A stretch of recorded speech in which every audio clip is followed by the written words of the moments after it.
ये तस्वीर 23 साल की दिल्ली की रहने वाली गीतिका शर्मा नाम की एक ऐसी लड़की की है जो पेशे से एयर होस्टेस थी। खूबसूरत इतनी थी कि एक बार ये लड़की नौकरी के लिए इंटरव्यू देने जाती है तो कंपनी का मालिक ही इस पर फिदा हो जाता है। और नौकरी मिलने के बाद ये लड़की देखते ही देखते कंपनी के डायरेक्टर के पद पर पहुंच जाती है। केवल 18 साल की उम्र में गीतिका नाम की ये लड़की BMW कार की मालिक बन जाती है। और ये सब कुछ इतनी तेज़ी से हो रहा होता है कि उससे कई साल के सीनियर्स भी हैरान परेशान हो जाते हैं। लेकिन क्या ही कर सकते थे। आखिरकार साल आता है 2012 का, जब एक दिन यही लड़की पंखे से झूल जाती है और हमेशा हमेशा के लिए अपनी ज़िंदगी ख़त्म कर देती है। आखिर क्या है गीतिका शर्मा की पूरी कहानी, और एक खूबसूरत लड़की ने इतनी तरक्की के बावजूद अपनी ज़िंदगी को आखिर क्यों ख़त्म कर लिया? लड़की ने अपने सुसाइड नोट में आखिर किसका नाम लिया? ये सब कुछ आपको इस वीडियो में बताने वाले हैं, और इस कहानी से आज की लड़कियां क्या कुछ सीख सकती हैं वो भी बताएंगे। इसलिए अगर आपके घर में कोई लड़की है, चाहे बहन हो, बेटी हो, कोई भी हो, तो आपको इस वीडियो को अंत तक ज़रूर देखना चाहिए, क्योंकि आपको देखने के बाद शीशे की तरह साफ हो जाएगा कि कोई लड़की अपनी ही जान की दुश्मन आखिर कैसे बन जाती है। तो चलिए कहानी की शुरुआत करते हैं। दोस्तों, इस लड़की के बारे में बात करें इससे पहले आइए आपको बताते हैं कि आखिर गीतिका ने जिस व्यक्ति का नाम अपने सुसाइड नोट में लिखा था वो व्यक्ति कौन है, क्योंकि इस व्यक्ति की कहानी भी बड़ी दिलचस्प है। ये व्यक्ति आज इतना पावरफुल और पैसे वाला है कि केवल उसका घर ही देखें तो 300 करोड़ की लागत में बना हुआ है। घर के अंदर लॉन में हेलीपैड तक बना हुआ है। कई दर्जन कंपनियों का मालिक है ये व्यक्ति। स्कूल कॉलेज से लेकर आश्रम तक भी इसने बनवा रखा है। और ये व्यक्ति हरियाणा का गृह मंत्री रह चुका है, और दर्जनों महंगी महंगी गाड़ियां उसके इर्द गिर्द रोजाना घूमती रहती हैं। लेकिन शुरू में ऐसा सब कुछ नहीं था। ये एक सामान्य से परिवार का, गरीब घर का एक लड़का था। तो ये सब कुछ कैसे हुआ ये भी इस वीडियो में आपको बताने वाले हैं। दरअसल हरियाणा के सिरसा के रहने वाले मुरलीधर लखराम के घर में एक लड़का पैदा होता है, और उसका नाम गोपाल गोयल रखा जाता है। बाद में परिवार के नाम की तरह उसने अपने नाम के आगे कांडा भी लगा लिया। इस तरह पूरा नाम होता है गोपाल गोयल कांडा। गोपाल कांडा बड़ा होकर हरियाणा के सिरसा में एक पुराने रेडियो रिपेयरिंग की दुकान खोलता है। ये बात 90 के दशक की है। लेकिन दुकान चली नहीं तो बाद में उसी दुकान में जूते चप्पल की दुकान कर लेता है। जूते चप्पल की दुकान चल पड़ी, और उसके बाद एक फैक्ट्री शुरू कर देता है, और फैक्ट्री में खुद के जूते चप्पल बनाकर दुकान में लाकर बेचने लगता है। धीरे धीरे ये दुकान बड़ी हो जाती है, और अब उसको शोरूम कहा जाने लगता है, और इस शोरूम का नाम हो जाता है कांडा शोकैन। इस तरह जूता चप्पल बनाने वाला शख्स एक दिन ऐसा आता है कि वो उसके बहाने ही नेताओं के पैर नापने लगता है, नेताओं के करीब हो जाता है और उन्हें जूता सप्लाई करने लगता है। इसी कड़ी में एक दिन गोपाल कांडा की मुलाकात हरियाणा के मुख्यमंत्री रह चुके बंसी लाल के बेटे से होती है, और धीरे धीरे बंसी लाल के बेटे से दोस्ती कर लेता है। लेकिन सरकार बदलने के बाद गोपाल गोयल कांडा ने भी पाला बदल लिया, और देवीलाल के बेटे ओम प्रकाश चौटाला के बेटे से नज़दीकी बढ़ा ली। इस तरह सत्ता के इर्द गिर्द घूमने वाला व्यक्ति ये समझ रहा था कि सत्ता में कितना नशा है, क्योंकि शायद वो यही सब कुछ आगे चलकर करने वाला था, और आगे के लिए ये सब कुछ सीख रहा था। ये सब बातें सन 2000 के बाद की हैं। इसी दौरान हरियाणा के गुड़गांव में तेज़ी से कंपनियां इस्टेब्लिश हो रही थी, क्योंकि हरियाणा अर्बन डेवलपमेंट अथॉरिटी के तहत, जिसे हुडा कहते हैं, उसके तहत तब का गुड़गांव तेज़ी से डेवलप हो रहा था। उसका फ़ायदा गोपाल गोयल कांडा ने भी उठाया, क्योंकि गोपाल कांडा ने ओम प्रकाश चौटाला के साथ रहते हुए एक IAS अफसर से बड़ी अच्छी दोस्ती कर ली थी, और कहा जाता है कि उसी अधिकारी ने गोपाल कांडा को बहुत फ़ायदा पहुंचाया, क्योंकि उस IAS अफसर का तबादला गुड़गांव में हो गया था। तो गुड़गांव में गोपाल कांडा ने उसकी मदद से प्रॉपर्टी का काम शुरू किया, और उससे इतना पैसा कमा लिया कि गोपाल कांडा की किस्मत का पहिया 360 डिग्री घूम गया। और एक ऐसा भी दिन आ गया जब गोपाल कांडा ने सब कुछ चौंका दिया। हुआ कुछ यूं कि उसी पैसे से गोपाल कांडा ने 4 मार्च सन 2007 को एक एयरलाइंस कंपनी खोल दी, जिसका नाम रखा MDLR। गोपाल कांडा के पिता का नाम था मुरलीधर लखराम, तो उन्होंने अपने ही पिता के नाम पर एयरलाइंस कंपनी बना दी। गोपाल कांडा ने एक ब्रिटिश कंपनी से 3 जहाज लीज पर लिए। गोपाल कांडा ने गुड़गांव में कंपनी का शानदार दफ्तर भी बनाया, और उसके लिए पायलट से लेकर कैबिन क्रू और एयर होस्टेस वगैरह की भर्ती की प्रक्रिया शुरू कर दी गई। तभी साल आता है 2008 का, और एक लड़की दिल्ली की रहने वाली बेहद खूबसूरत कैबिन क्रू के लिए MDLR कंपनी में इंटरव्यू देने के लिए आती है। नाम था गीतिका शर्मा। बिल्कुल फ्रेशर, यानी अभी केवल इंटर की पढ़ाई पूरी करके उसने अपनी पहली नौकरी के लिए वो इंटरव्यू देने का प्लान किया था। वैसे तो इंटरव्यू लेने वाला वहाँ एक पैनल हुआ करता था, लेकिन जो भी लड़की इंटरव्यू देने के लिए रूम में जाती थी तो गोपाल कांडा अपने कैबिन में बैठ करके सीसीटीवी की सहायता से पूरा इंटरव्यू खुद भी देखा करते थे। कैंडिडेट की पर्सनालिटी, बोलने का स्टाइल, हाव भाव, सब कुछ गोपाल कांडा देखा करते थे। तो जब गीतिका शर्मा इंटरव्यू देने के लिए कमरे में गई और गोपाल कांडा की नज़र गीतिका शर्मा पर पड़ी तो गोपाल कांडा उसे देखते ही उस पर फिदा हो गए। बहरहाल इंटरव्यू हुआ, सब कुछ ठीक ठाक था, लेकिन गीतिका शर्मा की उम्र कम थी, उसको लेकर इशू हो गया और इंटरव्यू लेने वाले पैनल ने यह कहकर गीतिका को मना कर दिया कि अभी आप छोटी हैं, आप 6 महीने के बाद आइए। लेकिन गोपाल कांडा को गीतिका पसंद आ चुकी थी और उसे हाथ से जाने नहीं देना चाहते थे। तो गोपाल कांडा ने सिलेक्शन पैनल से कहा कि हमें लगता है कि इस लड़की की पर्सनालिटी ठीक है, आप इस लड़की को सिलेक्ट कर लीजिए। अब जाहिर है कि बॉस कह रहे हैं तो भला कौन इनकार कर सकता है। इस तरह गीतिका शर्मा की नौकरी लग गई और कैबिन क्रू के लिए एमडीएलआर कंपनी में गीतिका शर्मा इनरोल्ड कर ली गई और एक अच्छी सैलरी पर गीतिका शर्मा को अपॉइंटमेंट लेटर मिल जाता है। कुछ ही दिनों के बाद गीतिका को कैबिन क्रू से उठाकर एयर होस्टेस बना दिया जाता है और कुछ ही महीनों के बाद गीतिका को कंपनी का डायरेक्टर भी बना दिया जाता है। सारे लोग हैरान परेशान कि आखिर ये सब कुछ क्या हो रहा है। हम सब सीनियर्स हैं, इससे भी ज़्यादा एक्सपीरियंस्ड हैं, लेकिन हमारा क्या, यहाँ कल की आई गई लड़की को डायरेक्टर बना दिया गया। सोचो उस पैनल पर क्या गुजरी होगी जिसने गीतिका का इंटरव्यू लिया था और ये कहा था कि अभी तुम छोटी हो, 6 महीने के बाद आना। वो तो अब उनकी डायरेक्टर बन चुकी है और उन्हें हर चीज़ आदेश कर रही है। सब लोग परेशान और हक्का बक्का हैं, लेकिन ये सब कुछ हो रहा था। कोई कुछ भी नहीं कर सकता था क्योंकि मालिक के कहने पर गीतिका को तरक्की मिल रही थी। इंटरव्यू लेने वाले सोच में पड़ गए कि अभी कुछ ही महीने पहले तो हमारे सामने वो लड़की नौकरी मांगने आई थी और अब वो हम पर ऑर्डर करने लगी है और उसकी सैलरी भी हमसे कई गुना बढ़ चुकी है। इस दौरान गीतिका गोपाल कांडा के घर भी आने जाने लगी और यह सिलसिला लगातार बढ़ता चला गया और लोगों की परेशानी तब और बढ़ गई जब कुछ ही महीने के बाद गीतिका एक लग्जरी कार यानी BMW से ऑफिस आने लगी। ये देखकर ऑफिस के लोगों को जोर का झटका लगा कि हम लोग तो यहाँ घिस रहे हैं, मामूली कार खरीदने के लाले पड़े हुए हैं और अभी कल की लड़की BMW की मालिक बन चुकी है। लेकिन हाँ, गीतिका एक BMW जैसी लग्जरी कार की मालिक बन चुकी थी क्योंकि गोपाल कांडा ने गीतिका को BMW गिफ्ट में दिया था। यानी कि गीतिका इतनी तेजी से तरक्की कर रही थी कि सभी लोग हैरान थे। इस बीच गीतिका को गोवा में कसीनो की जिम्मेदारी भी सौंप दी गई क्योंकि गोपाल गोयल कांडा ने गोवा में अपना कसीनो का कारोबार भी शुरू कर दिया था। तो गीतिका की सैलरी, पावर और ओहदा सब कुछ बढ़ रहा था। लेकिन इस बीच हुआ कुछ यूँ कि एमडीएलआर कंपनी बहुत अच्छा नहीं कर पा रही थी।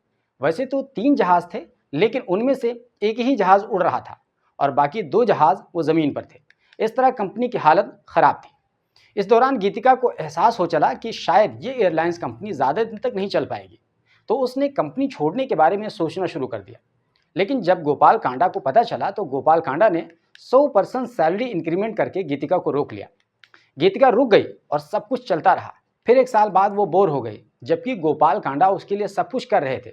इसके लिए महंगे महंगे गिफ्ट दे रहे थे, BMW जैसी लग्जरी कार तक गिफ्ट कर दी थी, 100% सैलरी तक बढ़ा दिया था। यानी गोपाल कांडा ने गीतिका को रोकने के लिए सभी कोशिशें कर ली थी, लेकिन उन सब के बावजूद अब गीतिका पूरी तरीके से बोर हो चुकी थी और उसे हर हाल में कंपनी छोड़ना था। आखिरकार एक दिन ऐसा आता है कि गीतिका कंपनी से इस्तीफा दे देती है और दुबई चली जाती है। यहाँ एमिरेट एयरलाइंस में वो ट्रेनिंग करने लगती है। लेकिन जब गीतिका दुबई चली गई तो गोपाल कांडा को अच्छा नहीं लगा। वो कोशिश करने लगे कि किसी तरीके से गीतिका इंडिया वापस आ जाए। पहले तो गीतिका से डायरेक्टली बातचीत हुई, मेल किए गए, मनाने की कोशिश की गई, बहुत समझाया बुझाया गया, लेकिन जब गीतिका किसी भी तरह वापस आने पर राज़ी नहीं हुई तो फिर अब एमिरेट्स कंपनी के पास इधर से मेल जाने लगे गीतिका को लेकर, उसके कैरेक्टर को लेकर कि वो ठीक नहीं है, धोखेबाज है, ऐसा वैसा वैसा। इतना सब कुछ देखते हुए एमिरेट्स वाले भी परेशान हो गए और आखिरकार गीतिका को कंपनी से निकाल बाहर किया। जब गीतिका शर्मा इंडिया वापस आ गई तो गोपाल कांडा ने दोबारा से कोशिश की कि वो किसी तरीके से हमारी कंपनी आकर के ज्वाइन कर ले। उसे हर तरह की लालच दी गई, दबाव बनाया गया, लेकिन गीतिका किसी भी सूरत में तैयार नहीं हुई। ये सब कुछ चल ही रहा था कि इसी बीच 4 अगस्त 2012 को अचानक एक खबर आती है कि गीतिका शर्मा ने सुसाइड कर लिया है। पुलिस को खबर दी जाती है और पुलिस मौके पर पहुंचती है। जब पुलिस कमरे में जाती है तो पंखे से गीतिका की लाश लटकती हुई मिलती है और एक दूसरी तरफ 2 पन्ने का सुसाइड नोट मिलता है जिसमें साफ साफ लिखा हुआ था कि मेरी मौत के जिम्मेदार 2 लोग हैं। एक नाम गोपाल गोयल कांडा का लिखा हुआ था और दूसरा नाम गोपाल कांडा की सहयोगी और एमडीएलआर कंपनी में एक एम्प्लॉय अरुणा चड्ढा का था। और उस पूरे नोट को देखेंगे तो उसमें लिखा था कि मैं अंदर से टूट चुकी हूँ, मेरा भरोसा टूट चुका है, मेरे साथ धोखा हुआ है, मेरी मौत के लिए 2 लोग ज़िम्मेदार हैं, अरुणा चड्ढा और गोपाल गोयल कांडा। दोनों ने मेरा भरोसा तोड़ा है, अपने फ़ायदे के लिए मेरा इस्तेमाल किया है, उन्होंने मेरी ज़िंदगी बर्बाद कर दी है, उन्हें इसके लिए सज़ा मिलनी चाहिए। उसके बाद नीचे गीतिका शर्मा और 4 अगस्त 2012 की तारीख लिखी होती है। इस तरीके से जब ये केस पुलिस के सामने पहुंचता है तो जाहिर सी बात है ये केस बहुत ज़्यादा पुलिस के लिए पेचीदा नहीं था, बिल्कुल ओपन एंड शट केस था। लेकिन पुलिस ने जिस तरीके से काम किया वो कई सवाल खड़े हो गए। यानी पहले तो गोपाल कांडा को गिरफ्तार नहीं किया गया। उस घटना के बाद 5 दिन तक गोपाल कांडा आराम से घूम रहे थे, मीडिया को इंटरव्यू दे रहे थे। इस बीच जब दिल्ली पुलिस पर दबाव बढ़ा कि एक आरोपी का नाम साफ साफ लिखा हुआ है, गीतिका शर्मा के साथ साथ उसका एक बैकग्राउंड भी है, तो आखिर पुलिस किस बात का इंतजार कर रही है, आरोपी को गिरफ्तार क्यों नहीं करती है, रसूख वालों के लिए अलग कानून है, वगैरह वगैरह वगैरह। जब इस तरह के बहुत ज़्यादा पुलिस पर प्रेशर पड़े तो फिर पुलिस ने काम करना शुरू किया और गिरफ्तार करने का इरादा किया। लेकिन उसके बाद गोपाल कांडा गायब। अब दिल्ली पुलिस की एक और फजीहत हुई कि आपने अपने चलते आरोपी को जाने दिया, यानी दिल्ली पुलिस ने जानबूझकर गिरफ्तार नहीं किया, ऐसा आरोप दिल्ली पुलिस पर लगाया गया। दोस्तों, आपको यहाँ रुक करके जानकारी दे दें कि जिस समय ये घटना हुई थी उस समय गोपाल कांडा हरियाणा सरकार में गृह मंत्री थे, क्योंकि पैसा कमाने के साथ साथ उन्होंने राजनीति में भी कदम रख दिया था। वो 2009 में हरियाणा के विधानसभा चुनाव में सिरसा से निर्दलीय विधायक बन गए थे और किस्मत के धनी इतने कि 90 सीटों वाली विधानसभा में कांग्रेस को 40 सीटें मिली थी। तब ऐसे में निर्दलियों का जलवा टाइट हो जाता है, जाहिर सी बात है। और वही हुआ था गोपाल गोयल कांडा के साथ। उन्होंने कांग्रेस का समर्थन किया, आखिरकार कांग्रेस की सरकार वहां पर बनी और गोपाल कांडा को सबसे मजबूत मंत्रालय मिला, यानी वो हरियाणा राज्य के गृह मंत्री बना दिए गए, और वो भी अपनी पहली ही जीत में। तो इस तरह घटना के समय गोपाल गोयल कांडा हरियाणा के गृह मंत्री थे, इसलिए दिल्ली पुलिस भी फूंक फूंक कर कदम रख रही थी, क्योंकि उस समय केंद्र में भी कांग्रेस की सरकार थी और दिल्ली पुलिस जाहिर है केंद्र के कंट्रोल में होती है। तो दिल्ली पुलिस भी खूब प्रेशर में थी। आखिरकार दिल्ली पुलिस ने बाद में गिरफ्तारी की कोशिश की, लेकिन कामयाबी नहीं मिली। और एक दिन गोपाल कांडा ने एक मैसेज भिजवाया कि वो फलां दिन फलां जगह इतने बजे सरेंडर कर देंगे, इससे पहले वो सरेंडर नहीं करेंगे। इस तरह दिल्ली पुलिस को चैलेंज कर दिया गया, लेकिन दिल्ली पुलिस की कोशिशों के बाद भी गिरफ्तारी नहीं हो सकी। आखिरकार गोपाल गोयल कांडा ने अशोक विहार पुलिस स्टेशन के अहाते में रात के 1 बजे के आसपास मीडिया के दर्जनों कैमरे के सामने सरेंडर कर दिया। मीडिया के कैमरे चारों तरफ घेरे हुए थे और दिलचस्प बात यह है कि सब लोग सोच रहे थे कि गोपाल गोयल कांडा अपनी गाड़ी से आएंगे, सरेंडर करेंगे, लेकिन उनका भी एक न्यूज़ चैनल था, लोकल न्यूज़ चैनल था, और उसके ओबी वैन में वो बैठे हुए थे। ओबी वैन जानते हैं कि जिस तरीके से लाइव व्यू के लिए एक गाड़ी होती है, उसके ऊपर एक छतरी लगी होती है और वो छतरी खुलता है, फिर उसके बाद में वहाँ से लाइव कर सकते हैं। तो उनके चैनल का भी ओबी वैन वहाँ पर खड़ा हुआ था, तो वो वहाँ अपने चैनल के ओबी वैन से निकलते हैं और सरेंडर कर देते हैं। बहरहाल सरेंडर के बाद दिल्ली पुलिस ने गोपाल कांडा से पूछताछ की, सारे मेल वगैरह तलाश किए गए, पूरा बैकग्राउंड समझा गया और ये सब कुछ समझने और देखने के बाद पुलिस ने चार्जशीट बनाई और चार्जशीट कोर्ट में फाइल कर दी। लेकिन पुलिस ने चार्जशीट में क्या लिखा था वो भी देख लीजिए। उसमें दिल्ली पुलिस ने लिखा था कि गोपाल कांडा गीतिका पर फिदा थे, उन दोनों के बीच में एक रिलेशन था, रिश्ता था। गीतिका उस चंगुल से आज़ाद होना चाहती थी, लेकिन गोपाल गोयल कांडा गीतिका को अपने से अलग नहीं होने देना चाहते थे। इसीलिए उसको धमकाया भी था कि तुम्हें इस मामले में फंसा दूंगा, तुम्हें बदनाम कर दूंगा। बस इसी बदनामी के डर से परेशान होकर गीतिका ने अपनी जान ले ली। चार्जशीट में अननेचुरल सेक्स की भी बात लिखी हुई थी और भी कई तरह की बातें थीं। बहरहाल कोर्ट ने इस चार्जशीट को माना भी, लेकिन तभी 2015 में एक नया मोड़ आता है और वो ये कि कई अहम दस्तावेज और सबूत पुलिस के पास से गायब हो जाते हैं। इसको लेकर साकेत कोर्ट ने गोपाल कांडा और अरुणा चड्ढा को समन भी भेजा और ये लोग कोर्ट में हाजिर हुए। साथ ही कोर्ट ने एसीपी पर भी सख्ती दिखाई, जो कि उस समय तक रिटायर हो चुके थे। उनके बारे में कोर्ट ने यहाँ तक कहा कि उनके पेंशन को रोक दिया जाए। अब आप सोचिए कि अगर आपके पास पैसे और रसूख हों तो पुलिस के रिकॉर्ड से दस्तावेजात भी गायब किए जा सकते हैं। बहरहाल ये मामला चलता रहा और आखिरकार सन 2023 में 10 बरस के बाद राउज एवेन्यू कोर्ट ने गोपाल कांडा और अरुणा चड्ढा को सभी आरोपों से बरी कर दिया। जी हाँ, आपने बिल्कुल सही सुना कि कोर्ट ने सभी आरोपों से दोनों को बरी कर दिया। कोर्ट ने कहा कि प्रोसिक्यूशन यानी सरकारी वकील सबूतों को पेश करने में नाकाम रहा है, क्योंकि गीतिका ने कुछ इस तरीके से लिखा था कि उन्होंने मेरा भरोसा तोड़ा है, मेरी ज़िंदगी बर्बाद कर दी है, मुझे धोखा दिया है। ये सब कुछ लिखा तो ज़रूर था, लेकिन साफ साफ कुछ भी नहीं लिखा था कि आखिर गोपाल कांडा ने गीतिका के साथ किया क्या था। और ये बात सरकारी वकील भी कोर्ट में नहीं पेश कर सके। देखिए, कोर्ट में बैठे हुए जो जज होते हैं उन्हें सब कुछ समझ में आता है। इस केस में कितनी सच्चाई है, कौन झूठ बोल रहा है, कौन सच बोल रहा है, उन्हें सब पता होता है। क्योंकि वो बहुत ज़्यादा एक्सपर्ट होते हैं, रात और दिन उनका यही काम होता है, यही कर रहे होते हैं। लेकिन एक्चुअल में जज को हर हाल में सबूतों के आधार पर फैसले देने होते हैं, और यही सबूत सरकारी वकील गोपाल गोयल के खिलाफ नहीं पेश कर पाए। इसलिए जज को क्या लगता है, इसकी कोई हैसियत नहीं बचती। इस तरह जब ये फैसला सामने आया तो गीतिका के भाई अंकित शर्मा ने खूब हल्ला मचाया कि सब कुछ शीशे की तरह साफ होते हुए भी गोपाल कांडा को बरी कर दिया गया। बहरहाल ये तो कोर्ट का इशू है, उसका फैसला जो भी आया उसको हर हाल में मानना ही होगा। अब उसके इतर थोड़ा सा मोरल ग्राउंड पर इस पूरे केस को समझते हैं तो उससे कई सारे सवाल खड़े करते हैं। पहला सवाल मैं अंकित शर्मा से ही पूछ लेता हूँ कि अंकित भाई, ज़रा ये बताओ कि तुम उस वक्त कहाँ थे जब गीतिका शर्मा गोपाल कांडा के घर में बेरोक टोक आया जाया करती थी? तब तुम्हें क्यों नहीं लगा कि मेरी बहन के साथ कुछ गलत हो सकता है? क्योंकि उस समय तो आपकी आंख पर पट्टी बंधी हुई थी, पैसा खूब चमक रहा था। उस समय इतनी भी मोटी बात नहीं समझ में आई आपको कि कोई किसी को एक चाय भी अगर पिलाता है तो उसके पीछे कुछ ना कुछ मकसद छुपा होता है। लेकिन BMW कार देखकर आपको तो कुछ भी नहीं समझ में आया होगा।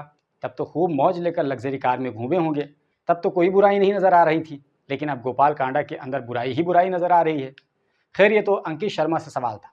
अब कुछ सवाल आम लोगों से है। आप मुझे बताइए कि आपको क्या लगता है, गीतिका को इतनी इंपॉर्टेंस क्यों दी जा रही थी? क्या गीतिका कोई एक्स्ट्रा ऑर्डिनरी की खूबी की मालिक थी कि एक फ्रेशर को उठाकर कंपनी का डायरेक्टर बना दिया गया? दोस्तों, इस कहानी से इतना तो समझ में आता है कि लड़कियां जल्द ही लालच में फंस जाती हैं और कुछ ही दिन के बाद उन्हें समझ में आने लगता है कि वो फंस चुकी हैं। तब तक वो फांसने वाला चंगुल इतना मजबूत हो चुका होता है कि उन्हें निकलना वहाँ से आसान नहीं होता है, और जब वो निकलने की कोशिश करती हैं तब कुछ ना कुछ गड़बड़ ज़रूर हो जाता है। एक बात और समझ में आई कि लालच का अंत अक्सर बुरा होता है। ये जो गिफ्ट पैसा दिया जाता है लड़कियों को, ये उस मछली के चारे की तरह होता है जिसे मासूम मछली को नहीं पता होता है कि उस चारे को खाने के बाद उसका रिजल्ट क्या होगा। आप क्राइम का डाटा उठाकर देख लीजिए कि आपको अधिकतर केसेस ऐसे मिलेंगे जहां पर उस केस में लड़की और पैसा ज़रूर शामिल होगा। यानी अगर लड़की और पैसा शामिल ना हो तो वो क्राइम का केस हो ही नहीं सकता। अगर लड़की और पैसा शामिल हो गया तो आगे चलकर क्राइम होना लगभग तय है।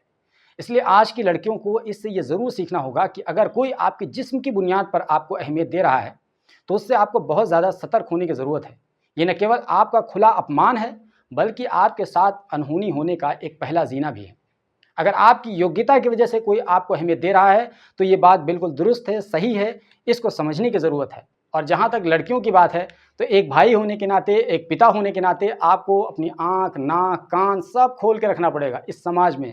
क्योंकि एक मर्द की मानसिकता को बहुत अच्छी तरीके से समझता है, और अगर वो नहीं समझ रहा है, अपनी बहन को यूं ही खुला छूट दे रहा है, अपनी बेटी को यूं ही जाने दे रहा है, तो फिर खूब अच्छी तरीके से समझ लीजिए कि वो ये सब कुछ जानबूझ करके किसी फ़ायदे में, किसी व्यक्तिगत लालच में वो ये तमाम चीज़ें करने दे रहा है।